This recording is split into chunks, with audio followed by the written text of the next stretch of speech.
All right, I guess we will get started. Welcome, all of you, to the future of legal education.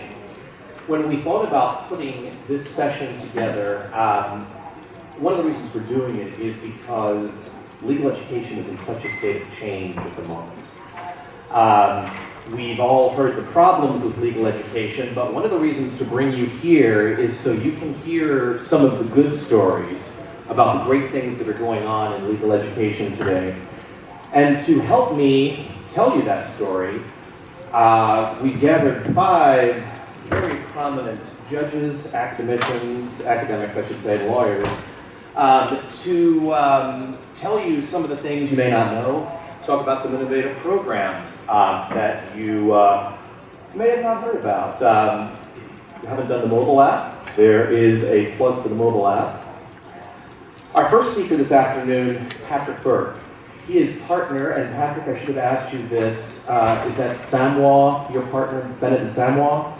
It's Samios, actually. What? It's much more exotic this way, so that's fine. Great. Patrick Burke is with the firm. He is formerly with AmLaw 100 firms. He was also the Associate General Counsel of one of our competitors, Guidance Software.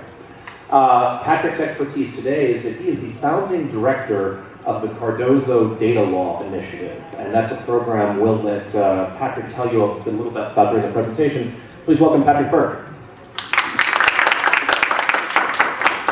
Next, from my alma mater, Go Gators, we have Professor William Hamilton from the University of Florida, Levin College of Law. Professor Hamilton is also a former litigator for an AmLaw 100 firm, and he has grown an incredible program at the University of Florida. The university hosts an annual e-discovery conference in March. It's been my honor to speak there, and it's always good to have Old Home Week. And as a fellow Gator, I'm really proud of what Bill's put together there. Please welcome Professor Bill Hamilton. As far as I go, I am the e-discovery counsel and legal content director at K-Cura. I help put together these programs that you see at Relativity Fest, at Legal Tech, at ILTACon, our webinars throughout the year. Before I came to K-Cura, I practiced in-house in Washington, D.C. for several years.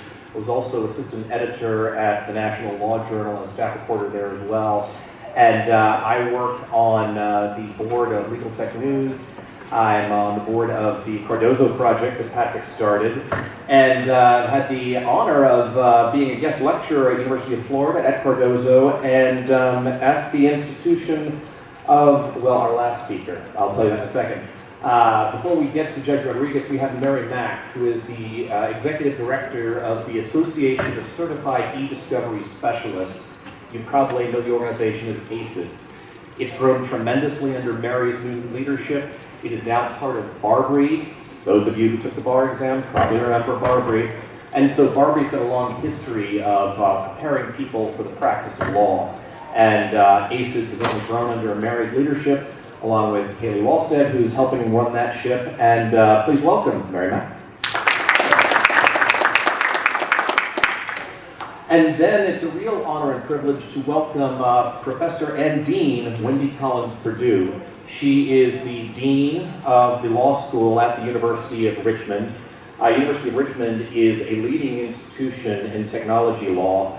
You may have heard of JOLT, the Journal of Law and Technology. That is published by the University of Richmond Law School. Dean Purdue is also the incoming president-elect of the American Association of Law Schools. So she has got certainly an excellent perspective on what's going on in legal education. Please welcome Dean Purdue. And finally, the introduction I was going to make before I got the speaker order wrong, the Honorable Xavier Rodriguez, United States District Judge for the Western District of Texas. It is also at Judge Rodriguez's class at St. Mary's, where I've had the honor of giving guest lectures. And not only does he serve as a full-time United States District Judge in charge of building the courthouse in San Antonio, the new one they're building, he manages to find time to be an adjunct professor and, of course, join us here. Please welcome Judge Rodriguez. What we're going to be talking about today is, first of all, we'll kick it off with the current state of legal education. We'll move into quote-unquote traditional legal education, talk about some non-traditional education, get into the work that ACES is doing, And teaching tech to lawyers and future lawyers, that is not an easy task, as many of you know. So we're looking forward to that. And then teaching for a changing job market, what these institutions are doing to make sure that when you get out with $100,000 in debt, perhaps there's a job waiting for you. First of all, the current state of legal education. The ABA put out a report a few years ago. It was from the Task Force on the Future of Legal Education. Some of the topics that were brought up were declining applications and enrollments. So of course, the last data I saw indicate that may be changing. The difficult job market and financial pressures for universities and states. Why don't we start off with Dean Perdue? As far as the role that the ABA has taken in legal education, do you think the ABA is becoming more active, less active, or is this really up to the institutions, perhaps other organizations such as the Association of American Law Schools? Well, the ABA's role is to set the minimum for schools in order to be accredited, and states rely on that in order to decide whether they'll allow students to sit for the bar exam.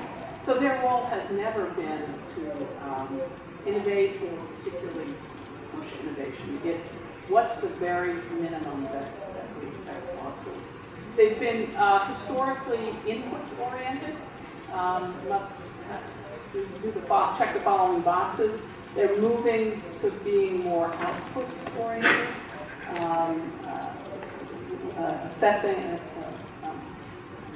assessing the how students are doing at the other end. But we haven't actually figured out all that well how to assess that, particularly if you view the role as educating students for a 40-year career. We know in 40 years whether it worked out well. That's a little hard to then figure out how you're going to incorporate that in the, at the front end. The Association of American Law Schools is, there are 205 accredited law schools in the country. There are 179 members of the Association of American Law Schools. And we view our mission as much more to be assistance to the schools in facilitating excellence and including innovation. So you'll see that on our website. You can go see, there's a page where you can see some of the innovations that are happening in legal education from schools all around the country. Gotcha. And I want to follow up with you later in our hour about the ALS. Anyone else have any thoughts on the ABA's involvement in legal education right now? Bill, are you seeing anything at the University of Florida? Well, we have to be careful at universities because the ABAs are accredited, and they have a very strict accrediting process like any institution of higher education. So there, you've got to hold the line, you've got to cross your T's, dot your I's, do those important things. We are seeing a little bit of movement from the ABA in terms of experiential learning, of helping to make sure our students are ready to hit the track when they leave. So there is a little bit of an emphasis coming out of the ABA. I frankly think they could be doing much more, and I think still the predominant feeling that law schools and the dean can clarify this is that we basically are in compliance with their requirements, Sure. not them pushing us from behind, if you will, and they might want to develop that role a little more strongly going forward. Gotcha. Traditional legal education. One question I've got for you, Dean Perdue, is that there are, if my number is correct when I was looking this up, 179 members of the association. And I also noticed there are some institutions who pay certain fees to get certain services from the association, but they are not members. I was wondering if you could explain, and I should have asked you this beforehand, I was just curious, what a school has to do to become a member of the Association of American Law Schools, and are the ones who are not members looking to join, or how does that work? So we are a membership organization. We have a set of membership criteria that are built around a set of core values.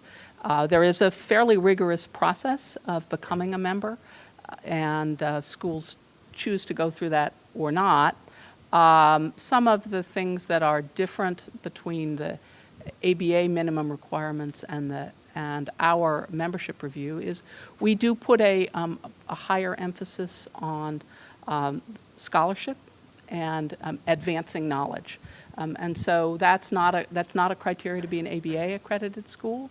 And so some schools choose not to make that part of their core mission.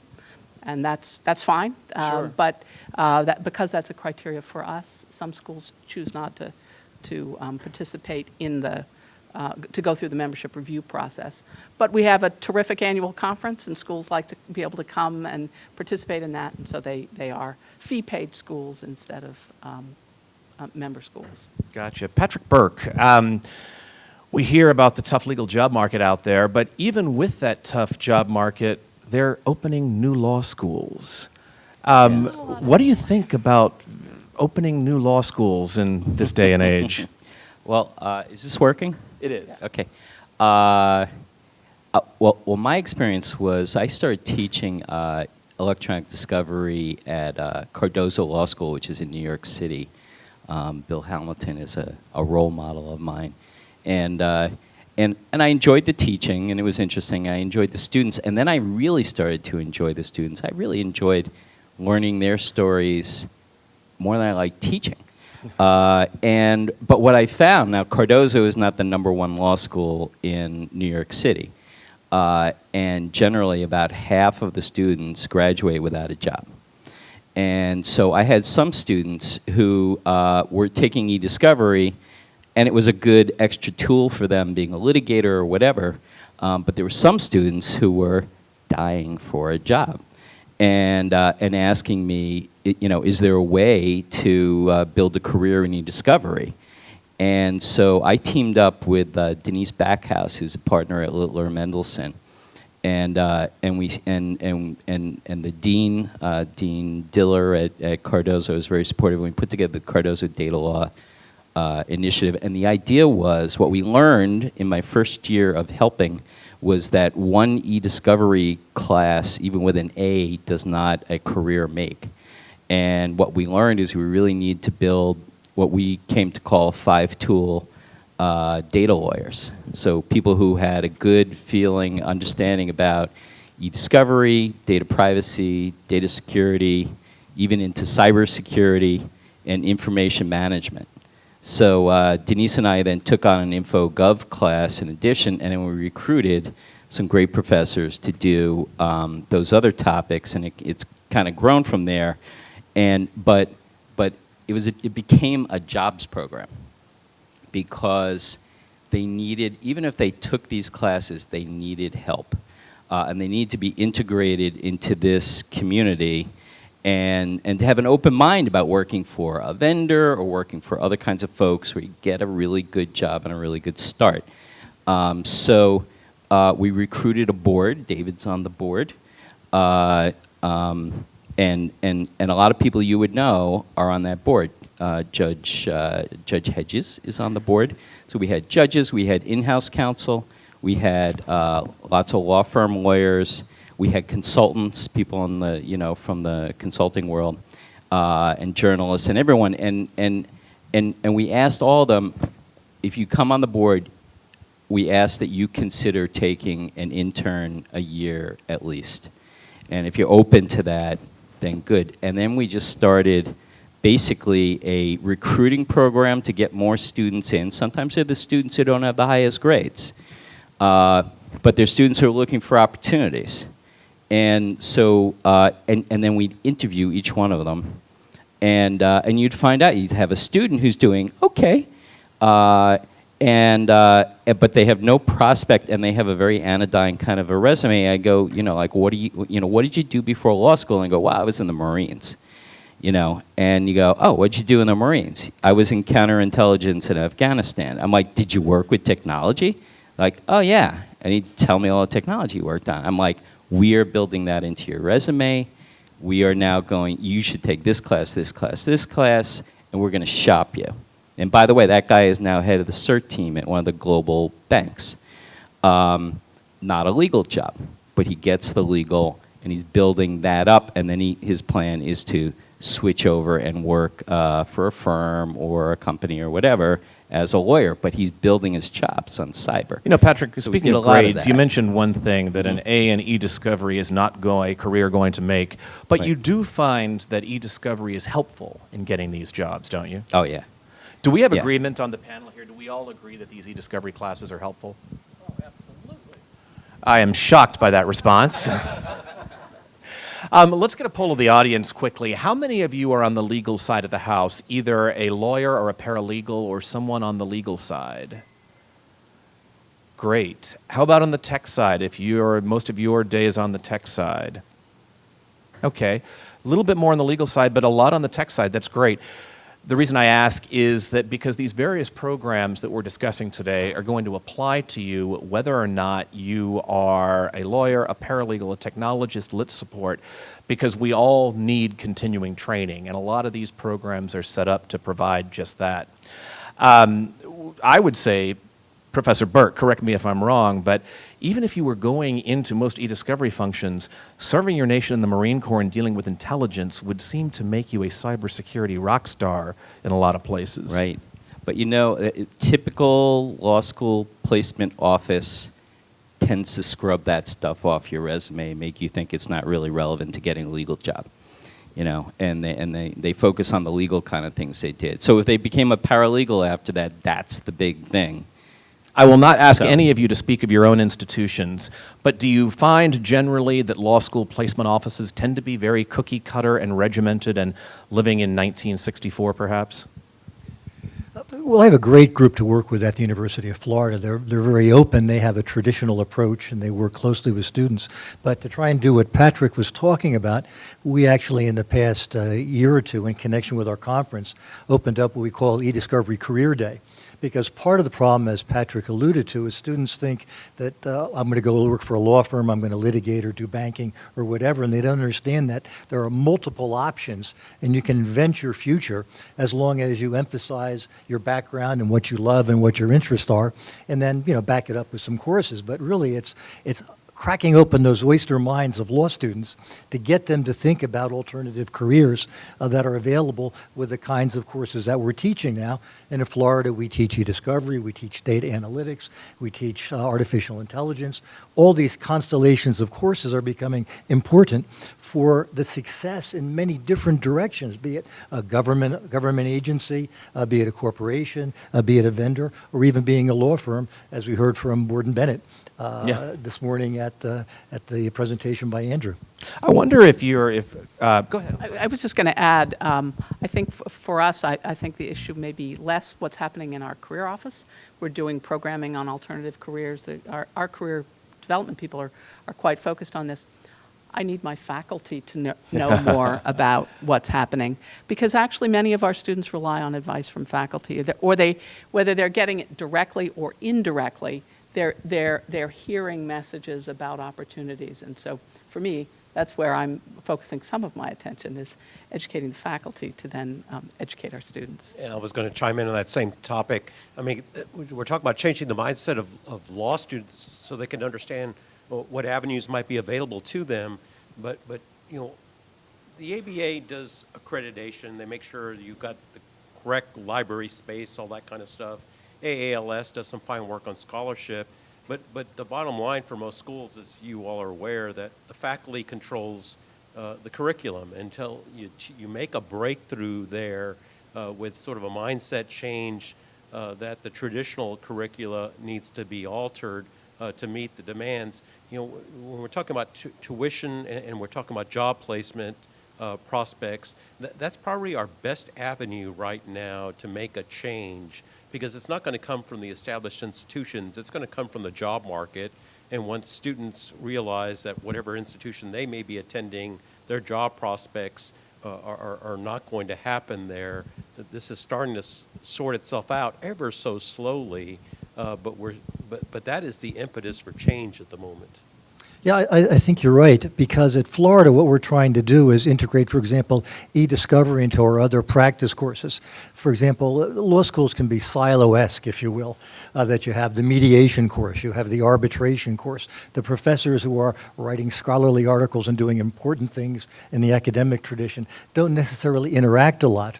And what we're doing at Florida is we're building a cross-fertilization of the courses. So we're having the mediation course offer, and I go in and visit visit with them, talk about e-discovery and how e-discovery is highly relevant to mediation, how e-discovery works in arbitration, how it's a feature of the negotiation process, as we heard a lot about again this morning. So I think you're right. We need to integrate these programs, and that's one of the reasons that e-discovery is such an eye-opening experience for law schools, because it opens all kinds of different windows on what can happen when you start thinking about law and data. Then the magic takes place, if you will. When I graduated from law school, I'd been a reporter before going to law school, and so I had a job offer. My first job out of law school was as a reporter and later an assistant editor at the National Law Journal. And then, there was those pesky student loans that had to be paid back, and so I thought, I'm going to go interview for a law firm job. It was tough. I had one interviewer from a law firm go, "Why did you turn your back on the law?" And you never want to be deer in the headlights in an interview, but I wanted to go, "Huh?" And like, "Well, yeah, why'd you turn your back on the law and go off and be a journalist?" And I'm thinking to myself, I was a reporter for the National Law Journal. It's not as if I was a biologist in an Ebola lab somewhere or something. But that, to me, just indicated the regimented way things were done. By the way, if you're here because you're thinking about going to law school, I cannot recommend highly. Now, Mary's company, Barbary, does excellent bar prep, but at the National Law Journal, I had various territories in the United States. I basically spent my entire day reading court opinions. I will tell you, there is no better bar prep than being an intro reporter at the National Law Journal. Just a point. But the real point of that story is how regimented things can be and how traditionalist they can be. Mary, perhaps you're the remedy. Well, I may be the remedy, but I want to talk a little bit about what I'm seeing in the law schools that is really exciting to me. I'm seeing hacking sessions where people will get together and they'll build an app for like a pro bono situation. Or I'm seeing like Daniel Katz's program with the computational aspects. I was pleased. That's here at the University of Chicago-Kent, here in Chicago, what Dan Katz is doing. You should check it out. It's great stuff. Or Stanford, or the University of Florida, where the students are being exposed to technology and they're encouraged to use it. Back when I was in law school, I was admonished to stop programming because it wasn't going to help me at all. And I ended up going into IT for 20 years before the law was ready for computers and evidence. But I think it's here now. I think the green shoots are here in the law schools. We just need to water them. Gotcha. Dean Perdue, I was wondering about the genesis of JOLT. I mentioned when I was introducing you what a highly respected law review it is. And if I'm not mistaken, is it the first on law and technology? It certainly is one of the first, if not the first. It was the first journal published only online. It started in 1992 or 3 by a gentleman who went on, one of our students who decided never to practice law. He's now at a company called Google, I think is the name. It seems to have done all right. Just slightly. We were also the first law school in that era to require students to have a laptop. This was really cutting edge. But that was the 90s and our early 90s. And students. That was in the early 90s that it was mandatory laptops? Yes. Okay, you know that, Bill, I will never disparage our alma mater, but I went to University of Florida in the 90s. There was one kid with a laptop, and he had a battery that was really bad, so he ran his extension. Was Richard Pearson still a professor when you were there? This kid would take his laptop, and he would run an external garden-like extension cord across the front of the room, and this guy was old school looking at him like, what? We didn't have mandatory laptops. That's trend setting. Bill, what at Florida now? Mandatory laptops, or does the university provide them, or? The university does not provide them, but the students are ubiquitously using laptops in class. I encourage it in my class because obviously it's data. I mean, when I was a lawyer, I took notes on a laptop when I was interviewing witnesses. I think laptop skills are critically important. Of course, it can be abused. We have students in some classes that are tweeting and posting on social media and the like during Yeah, class. the biggest impact of laptops now not in any of is my they're classes. sitting in class and they're doing anything they want to do while they're. Yeah. So Well, here's another The trick laptop is you walk issue. around the back. What about exams? There's no school that's going to let you take a laptop into an exam, is there? I mean, our No, prohibition they at Florida was They did. no memory devices may be in the classroom, but this was the 90s. Are you guys letting, Judge? There, No, you can take exams. There's special software that's embedded in the program that into your laptop, so it's secure that way. But yeah, no.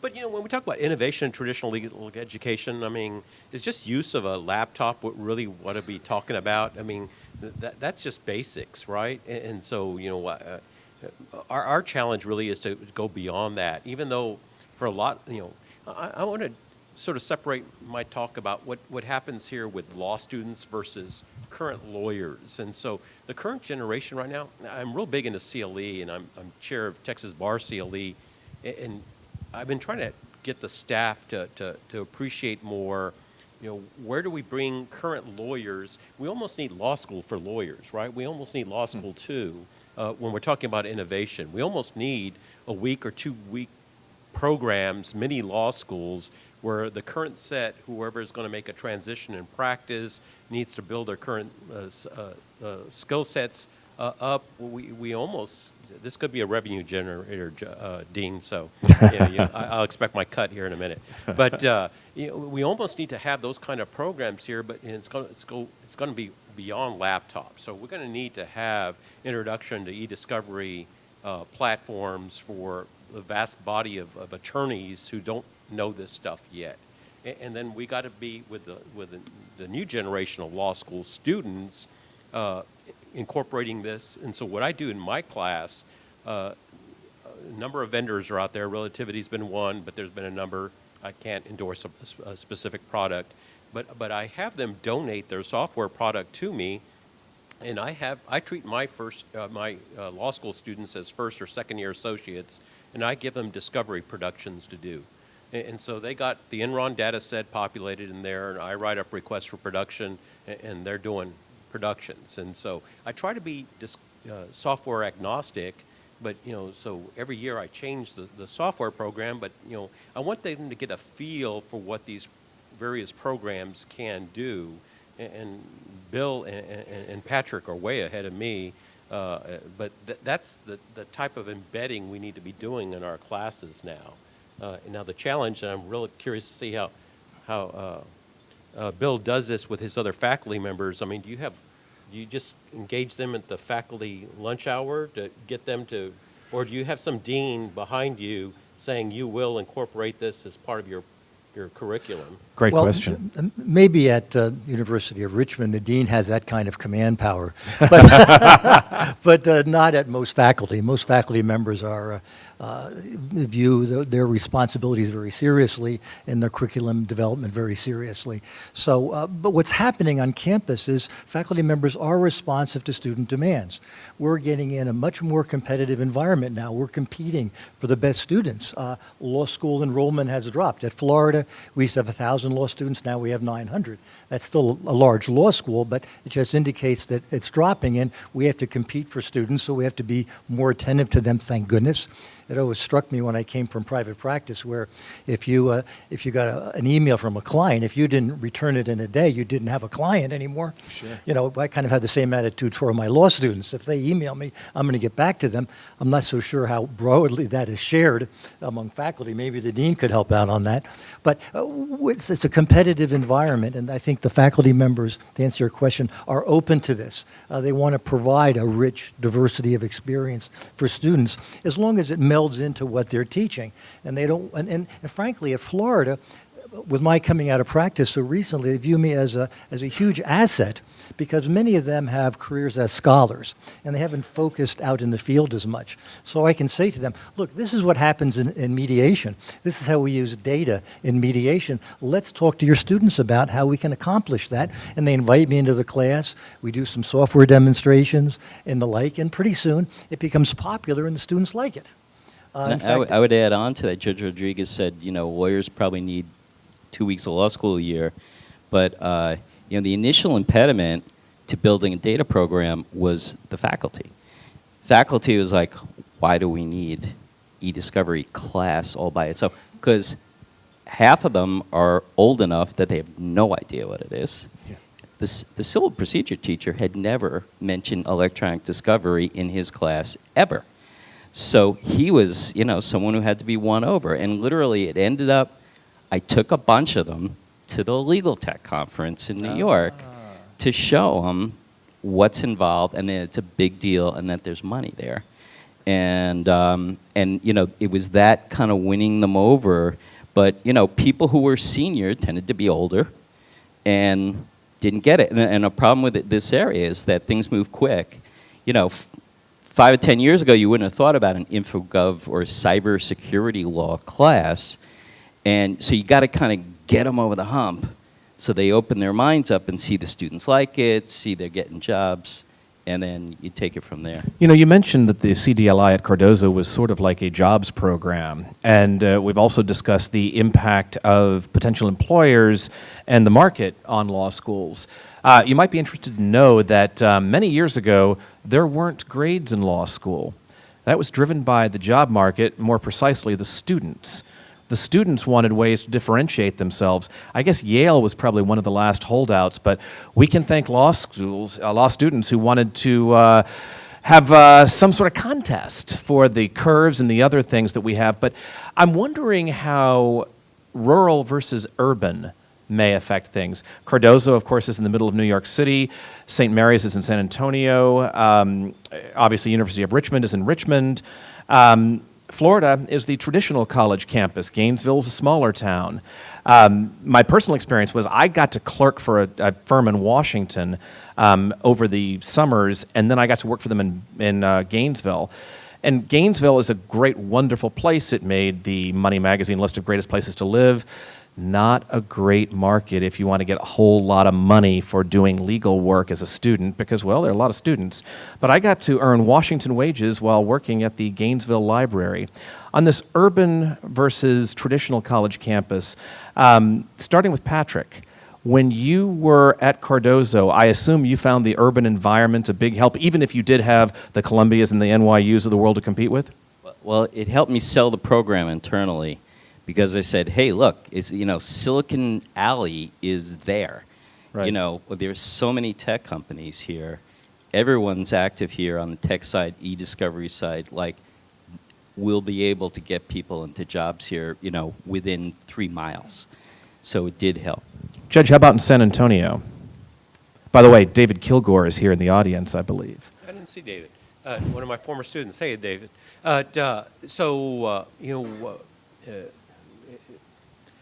We're sort of lucky in Texas in some ways. I mean, the population growth in Texas is just astronomical at the moment. So, we seem to be absorbing, but, at least at the institution I'm at, that the more relevant distinction is private versus public. And so I teach at a private Catholic, primarily 4-year residential undergraduate facility that has an MBA program and has a law school. And so the challenges there is under that old model, the law school and the business school used to basically subsidize the 4-year residential undergraduate institution. But the challenge here now is that we can no longer basically do that. And so I'm not in the dean's suite, so I'm not privy to all the financials. But that's the challenge we have. And so even though historically the institution's been giving money back to the mothership, the challenge is going to be how do we invest in programs like Cardozo or Florida and get those technology programs up and running. That's going to be our challenge. Mary Mack, you do not have these geographic constraints. ACIDS is nationwide, worldwide. When you look at where you find the hotbeds of e-discovery education, where you have the most members, where the most activity is, what are some of the hot spots for you? Well, hotspots, of course, the litigation centers, New York, D.C., Chicago, L.A., Houston, those places. But where we are seeing the growth is internationally. We're having all from Canada, from Australia, from EMEA, Japan. We're getting more and more reach outs. India is another place. So yeah, that. Do you think is legal process outsourcing the reason India is such a big area? I think so. Okay. I think so. Also, they're English speaking, Right. and so since the U.S. is pretty much the driving force behind document productions, shall For better we or say? for worse? Being able to speak English and serve this market, it's a big advantage. But, yeah. Going from the Bangalore trifecta of speaking English, having common law, and having lower priced lawyers, we go to Gainesville, Florida. The public-private thing and the traditional rural or campus versus the urban campus. Bill? It's again, really, the faculty at Florida is wonderful, as well as our deans.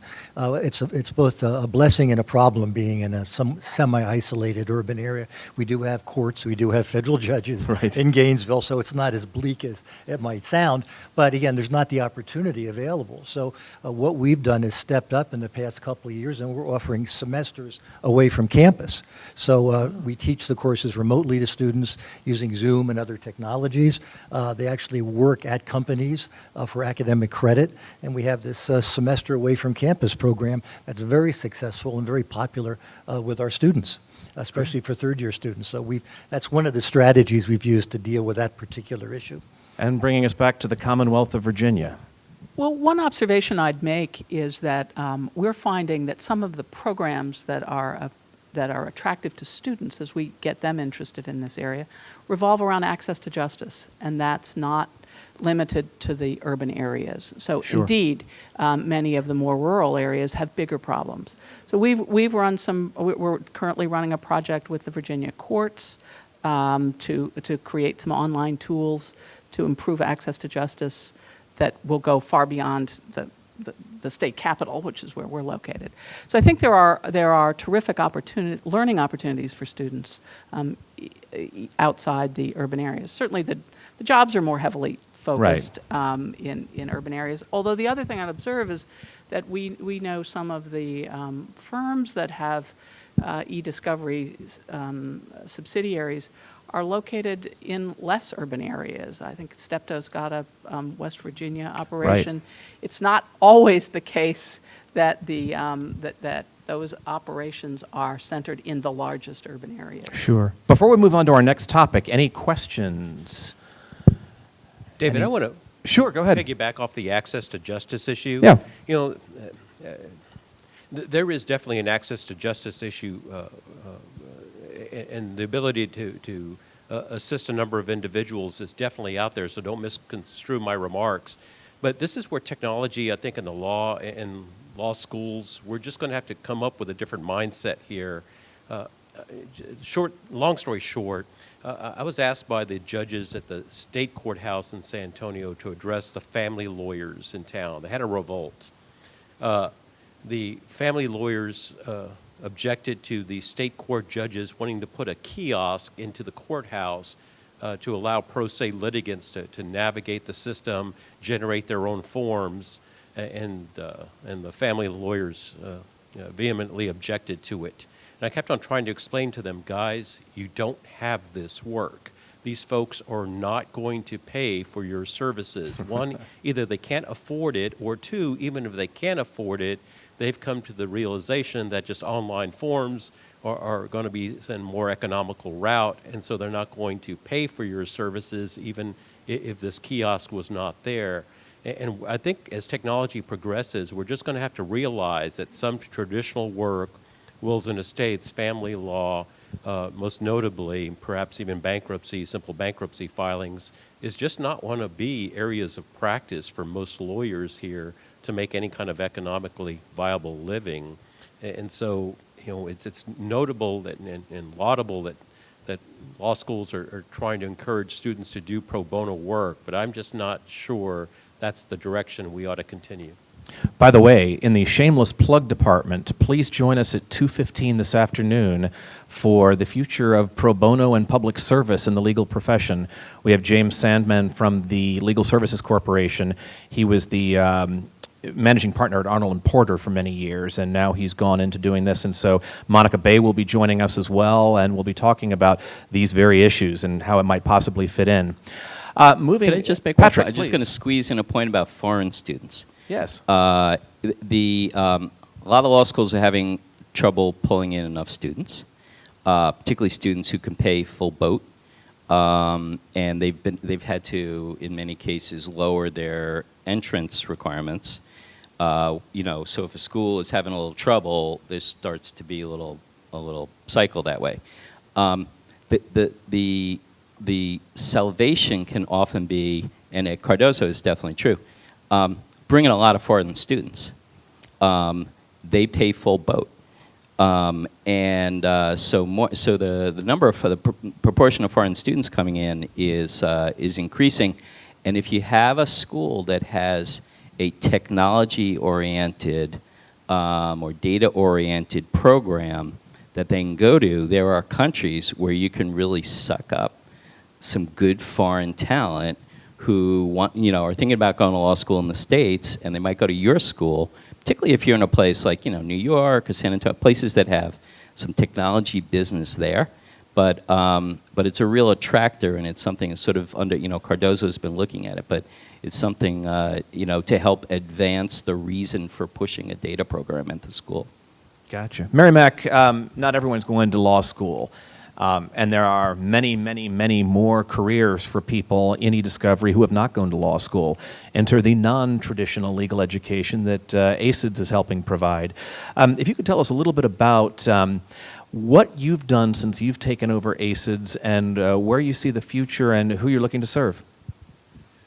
Well, that's a big question there. So I think what we've done is we've created an association that certifies and validates both functional and technical as applied to functional knowledge. So the functional domain of the EDRM and the process that we go through for e-discovery has some business requirements for the more technical people in the room. And so we suss those out, and then also the evolving technology, how we might apply those. And then when all of a sudden we get a ruling that changes everything, or a rule change that makes it like the 902 evidence rule, we incorporate that into our exam. Our exam is scenario-based. And besides the knowledge, what we've found is that our community really wants to be connected with each other, and that is a direct input to job possibilities. Sure. So connected, career, and so we have chapters that are local. So in Jacksonville, we had a chapter meeting after the University of Florida session. We also have people come in, or the local folks, they expose their knowledge. In Detroit, we had a federal magistrate judge come and talk about her experience. So we're pushing the knowledge out, and this is a combination of legal and technical and business knowledge out amongst a very cross-functional community. So we create a common vocabulary, a common understanding. And my goal is that we all apply at least a portion of our time to something that moves the needle on access to justice. Because I think as a self-regulated profession, lawyers, and e-discovery people are self-regulated as well. Nobody's regulating us at this point. We have an obligation to the public. We've got a skill set that is in desperate need by our country, by the world, and so it behooves us to develop efficient processes that take into account the human. Sure. And Mary, so you that's what we're mentioned about. you mentioned the regulators. What, and just playing devil's advocate for a moment, what would you say to those who say, you know, it should be regulators, it should be the states or the ABA doing the certification for e-discovery, not a for-profit organization. And this is no knock on Barbary. Like I said, I took Barbary, lots of people took Barbary. It's a very well-respected organization. But what do you say to those who say this should be a state or government function? Well, they're welcome. It's not an easy lift. It's certainly, you know, they're certainly welcome. I work with Barbary. I was so grateful to Barbary back when I studied to take the bar that I was able to actually understand what the law was. Yeah. You know, because after you're doing issue spotting in cases and briefing and the law school experience, having that in sort of an outline form where you could say, oh, I actually understand the structure of this. Sure. Was very, very helpful. We try to do the same thing at ACEDS, but we are not a monopoly. So water's warm, come on in. Hey, there you go. By the way, how many took the Barbary bar exam prep classes? Am I the only ones who, and maybe I'm dating myself again, who wondered why the books were so huge and long? My theory was to make it cost prohibitive to photocopy them. But I still have my Barbary books. And a follow-up question, who still has the Barbary books? Aha. Am I the only one who's ever wondered this? Am I wasting our time with minutia? Excuse me? You burned them, okay. Yes, sir? Well, see, that's why I said I may be dating myself here. I am certainly talking of the paper version. You wanted a smaller one. You went Nobody asked that the competitor used the mnemonics. Yeah. Excuse me? Nobody asks anything about anything once they pass the bar. Once you Well. pass it, you do it once, you do it right, like Barbary says, you never do it again. You move forward, unless you take a second bar exam like I did. I'm a bad lawyer, I guess. I used to look up stuff in Barbary books after I was a member of the bar, but that's just me. David? Yes, sir. Could I just pile on to a comment that Mary had made? Sure. Because actually I was one of the original founders of ACEDS way back when. We've been talking a lot about legal education, about technology, and about training, but I think we need to keep our eye on where the puck is going and why Sure. this is so important. Because there's been a split, and it's been historical in law firms and other organizations, between the technical side and the lawyer side. Right. And what's happened with e-discovery is e-discovery's merged those two. So really, you can't do e-discovery well without understanding some of the basics of the technology, because you have to understand the capabilities, what you can do and what you can't do. On the other hand, if you're merely a technician, then you really can't make a contribution that's exceedingly valuable because you can't see the overall picture of where the case ultimately has to go and how the dispute is going to be resolved by settlement, negotiation, summary judgment, trial, or whatever.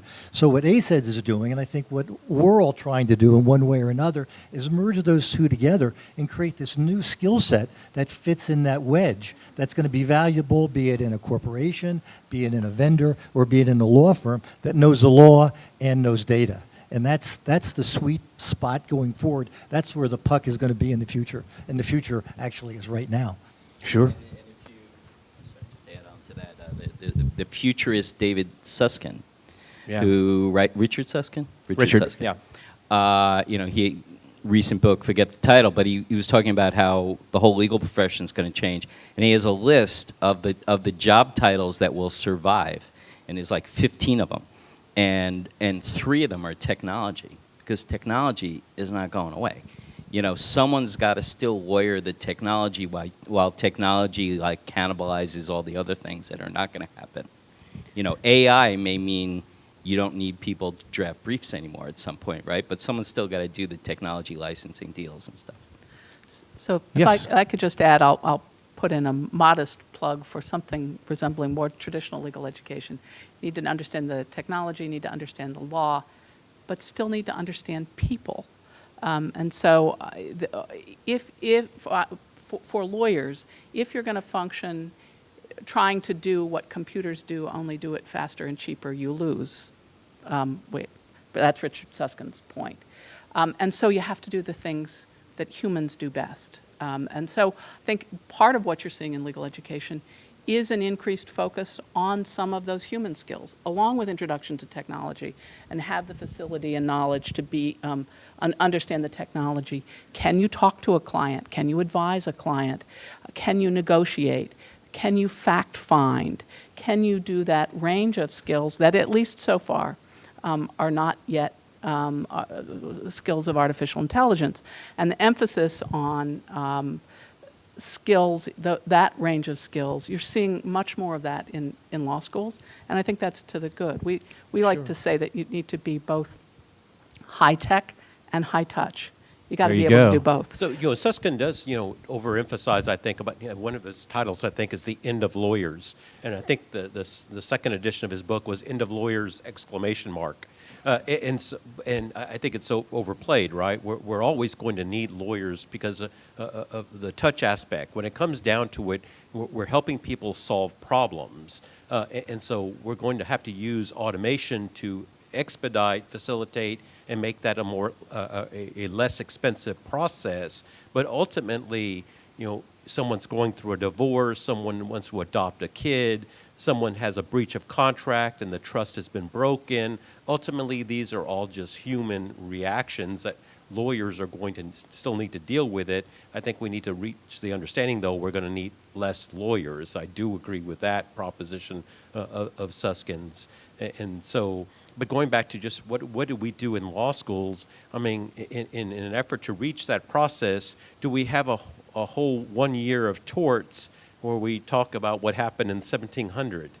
Do we have a whole year of contracts and talk about, I studied something really useful like medieval history, but I don't think we need to have an understanding of just how the soil was handed physically as part of the deed transaction. And so I think we're going to have to modernize our curriculum, and we're going to have to do that with a faculty that's going to have to be pushed and shoved along the way. The gauntlet has been thrown down against the rule against perpetuities by the gentleman from the Western District of Texas.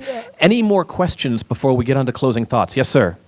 I want to go more into the issue in the future of legal technology.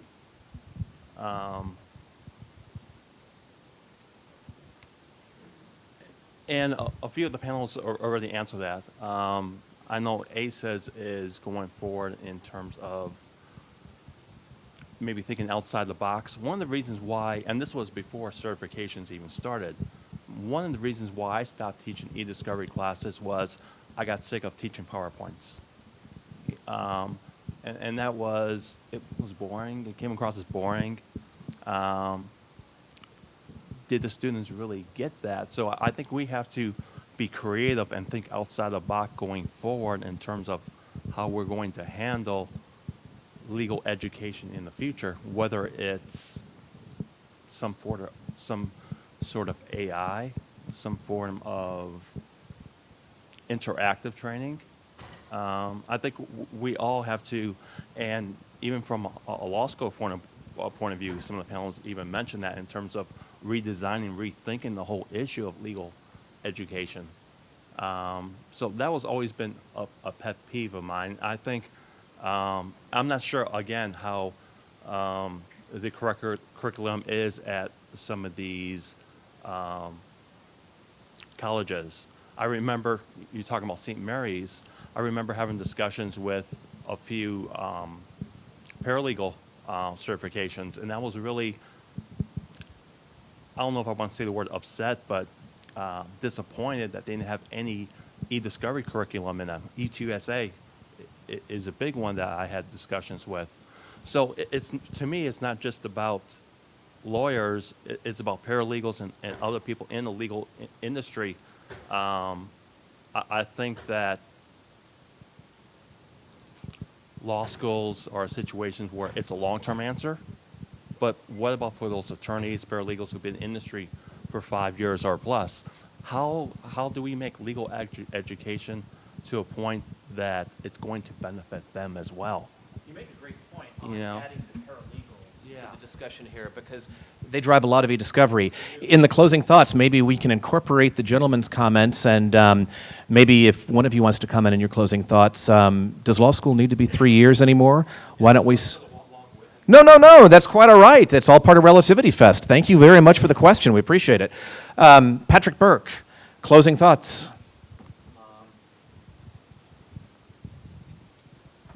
I won't address that because I'm not the right person for that, but I would say, I bring back to my first thought, which is about the students and about these jobs. And there are so many people in this industry and in this building who could take on an intern and let them help. And unfortunately, you probably have to pay them because there are tax laws, so it's maybe 20, 25 bucks an hour, maybe 15, whatever. But it does so much for these students. And I've seen, like Judge Shinlin took one of my students, had her work on the new edition of her textbook, right? And that student is now got like a high-powered job at Chase Bank doing this kind of stuff. Vendors, you kind of have to have them work for a lawyer, or else the law school really isn't into having them there. But if you got a lawyer there, let them help. You know, I do a lot of data privacy work for clients, for big companies, and there's a lot of administrative and keeping on things kind of stuff that you can get a law student who can do that between 6 and 9 in the morning and do it every day. I have a law student who's done that for 3 years for an ad agency. So there's a lot of places you can stick a smart law student, and I'd say, hey, give them a chance, because every one of those credentials helps them and builds into the kind of people we want in this business. Judge Rodriguez. I want to make a push for, it's now lifelong learning, right? All this is moving so fast on us, we can't keep track. And so whether you're a paralegal or a lawyer, the traditional continuing legal education programs where you sit passively for a day in a program in the back and read your magazines and you get your 15 hours of CLE credit for the year is just not going to satisfy what we all need to know nowadays. And so I really think something like 1 or 2 week programs, for as expensive both in terms of money and more importantly our time, but I mean it's going to be those kind of intensive, hands-on, interactive programs are the only way we're going to maintain any kind of viability here. Mary Mack. One of the things that's broken in the law right now is the way we train up our young lawyers. The mentorship that used to come along with first-year associate, summer associate, those things are gone. At ASEDS, what we have tandems where people work together to move themselves forward. And we also have a mentoring program. One of our mentors is in the back there, Mike Corderaro, the king of e-discovery project management. But to put some structure around having people bring the next generation up, and so I think that's incumbent on our profession all over to do that. Professor William Hamilton. Addressing the education, attend the University of Florida e-discovery conference. We've got a number of faculty members in the audience here, either in person or online. But on the larger issue that was mentioned by Xavier in terms of people education, e-discovery is such a wonderful field. It's a paradigm of good legal education because we teach files, we teach what data really is, how computers work, we work with applications, we apply the law to it, the rules and the case law, and then on top of that we do the people side. So we spend a lot of time talking about how to talk to clients about litigation, data preservation, which is a huge problem, getting clients to comply and understand the issues. We spend a huge amount of time talking about negotiations in hostile environments and how to handle hostile parties. We talk a huge amount about how you use information in depositions and the like. So e-discovery is a very people-oriented profession, as well as managing data, understanding the rules in case law. So it's a paradigm, I believe, for legal education going forward beyond just e-discovery. And the final word, Dean Wendy Collins Purdue from the University of Richmond. Well, one of the things I want people to come away with as understanding is that there is a massive amount of innovation happening in law schools all around the country.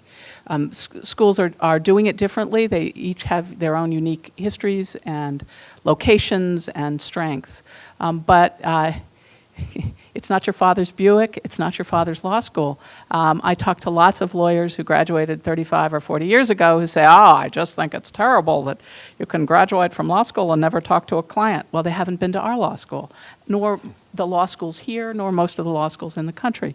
There all kinds of innovation happening around technology, among other things. 2 years versus 3, well, I'll just make the following observation. I don't talk to a lot of employers who say the problem with the young lawyer I hired is he knows about a third too much. Malcolm Gladwell says you need 10,000 hours to be an expert. I did a kind of back of the envelope calculation and think the most you get in law school, even if you worked both summers, is about 4,000 hours, maybe 5. You got another 5,000 hours.